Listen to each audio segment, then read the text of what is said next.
Members of a local electoral commission count ballots at a polling station following a referendum on the joining of Russian-controlled regions of Ukraine to Russia, in Sevastopol, Crimea on September 27, 2022, Reuters.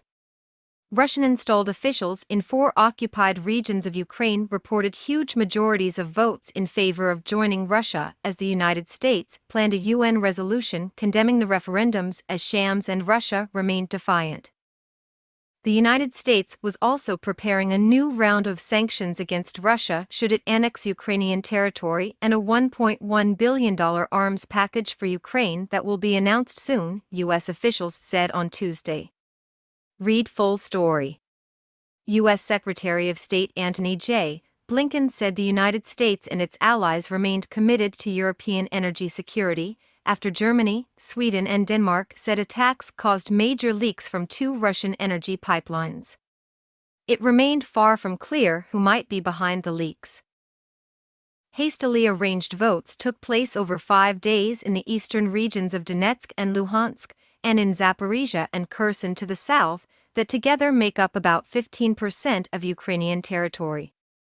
Vote tallies from complete results on Tuesday in the 4 provinces ranged from 87% to 99.2% in favor of joining Russia, according to Russia-appointed officials. The head of the upper house of the Russian parliament said the chamber might consider annexation on October 4. The results are clear. Welcome home to Russia, Dmitry Medvedev, a former president who serves as deputy chairman of Russia's Security Council and an ally of President Vladimir Putin, said on Telegram. Within the occupied territories, Russian-installed officials took ballot boxes from house to house in what Ukraine and the West said was an illegitimate, coercive exercise to create a legal pretext for Russia to annex the 4 regions. This farce in the occupied territories cannot even be called an imitation of a referendum, Ukrainian President Volodymyr Zelensky said in video address late on Tuesday.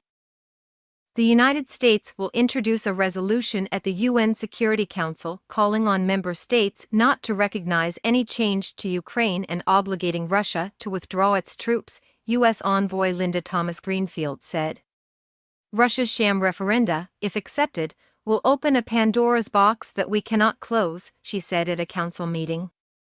Russia has the ability to veto a resolution in the Security Council, but Thomas-Greenfield said that would prompt the United States to take the issue to the UN General Assembly. Any referenda held under these conditions, at the barrel of a gun, can never be remotely close to free or fair, Britain's deputy UN ambassador James Kariuki said. Russia's ambassador to the United Nations, Vasily Nebenzia, told the meeting that the referendums were conducted transparently and in line with electoral norms. This process is going to continue if Kiev does not recognize its mistakes and its strategic errors and doesn't start to be guided by the interests of its own people and not blindly carry out the will of those people who are playing them, he said. Nuclear saber-rattling. If Russia annexes the 4 Ukrainian regions, Putin could portray any Ukrainian attempt to recapture them as an attack on Russia itself. He said last week he was willing to use nuclear weapons to defend the territorial integrity of Russia, and Medvedev issued a new nuclear warning on Tuesday to Ukraine and the West. But Mikhailo Podolyak, an advisor to Zelensky, told Reuters that Kiev would not be swayed by nuclear threats or by the annexation votes, and would press on with plans to retake all territory occupied by invading Russian forces.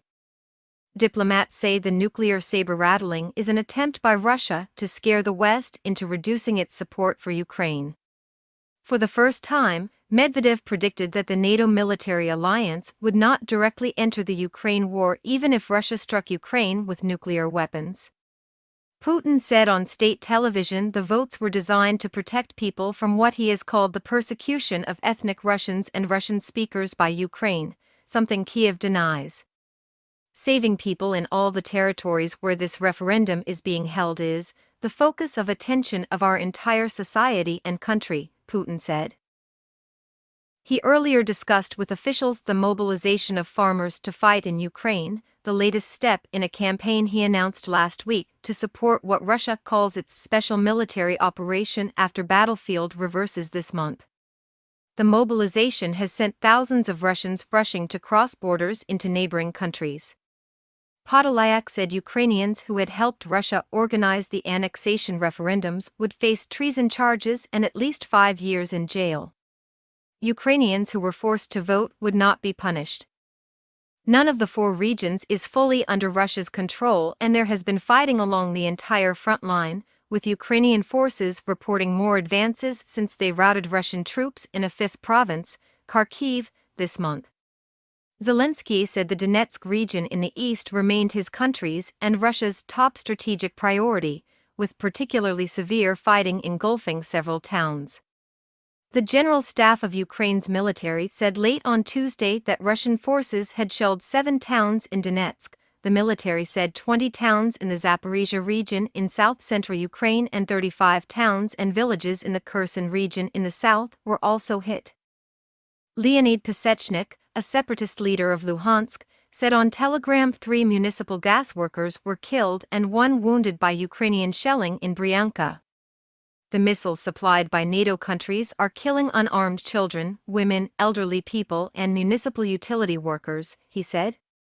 Reuters could not immediately verify battlefield reports.